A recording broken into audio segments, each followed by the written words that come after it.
The state of Idaho is denying a female veteran the right to be buried at a cemetery in the state. She wants to be buried, or her ashes, she wants to have her ashes buried along with her late wife, Jean Mixner. And since Idaho does not recognize same-sex marriage, and they were originally married in California, they will not allow her to include her ashes with her late wife's at the cemetery, which is absolutely ridiculous, because let's say you don't recognize same-sex marriage. Let's say you don't respect it, it's against your religion.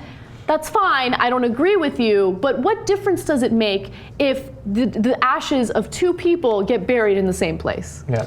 Who cares if they were legally married? I don't care if they were married. If they're best friends and they want to be buried next to each other, what? Go crazy. What the fuck does it matter to you? You don't know those people. So Madelynn Taylor is the woman in question here, and she was with her partner for a very long time. They were very much in love, and all she wants, I mean, she served the country, all she wants is to be buried in the way that she wants to be buried. She did release a statement saying, "I'm not surprised. I've been discriminated against for 70 years, and they might as well discriminate against me in death as well as life." She also says, "I don't see where the ashes of a couple old lesbians is going to hurt anyone." She could get buried at Arlington National Cemetery, which is the main military cemetery in the country, and an honor that a lot of veterans seek. And they bury her there, but they won't bury her next to the love of her life in Idaho.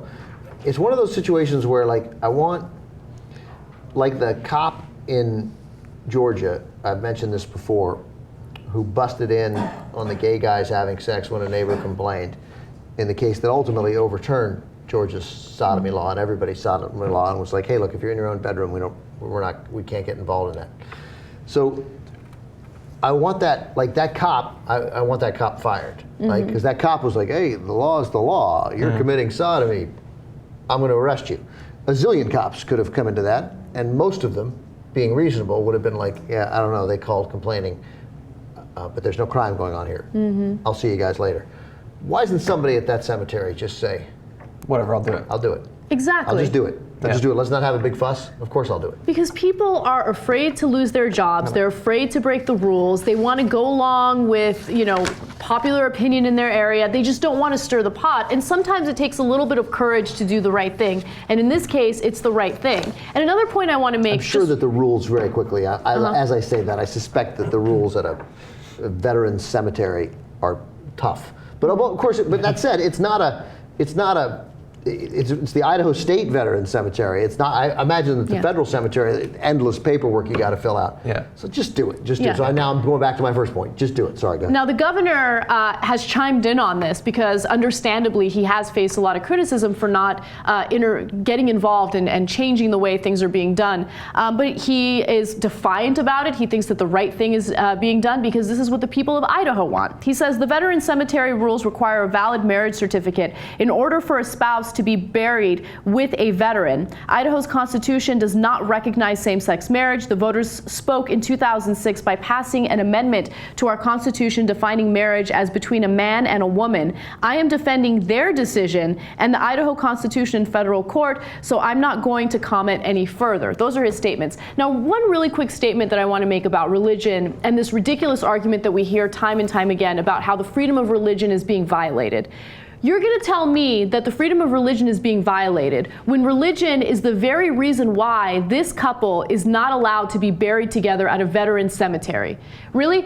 If you want to talk about rights being violated, let's talk about this, because this is an example of rights being violated, if you ask me. And it's not based on any logic. It's not based on reason or anything that makes sense. It's based on religious propaganda, people using their religion and twisting it in a way to meet their agenda for their, for whatever it is that they want. The Bible says something about lesbians being buried together, doesn't it? I can't remember what part of it. I'm not. Maybe I haven't read it thoroughly enough. Yeah, it's a terrible thing, and somebody can, and by the way, I'm looking for somebody at the cemetery to just do it. Butch Otter, who has the best name of any governor in the country. Like, you want him to be a badass dude, right? It's Butch Otter. I'm your governor, right?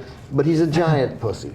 You know what? Hiding behind their bigotry. Just say, hey, look, I don't know, and I'm not saying that the people who voted, he could say, look, I respect the decision that the people made about banning marriages between a man and a woman, but I'm going to issue an executive order that this veteran can get married. It can get buried, and that's that. Yeah. And we're just going to Thank do you that. for your service. Thank you for your service. I'm going to do that because I don't want these things to get mixed up, and this is where she wants to be buried. And you know what she would say to that? Thank you, Governor. That's very decent of you. And then this would be the end of that. But he didn't have the courage to do that because he's a giant pussy. It's just amazing. You can defend the country, right? But and we're supposed to respect our troops. We're supposed to honor our troops. Except we don't honor our troops if they don't fit the type of lifestyle we're comfortable with. Yeah. But so I love, she's 74 years old. I mean, think about the progress she's seen. Not enough, because it's Idaho, that, you know, when she dies, she won't get justice.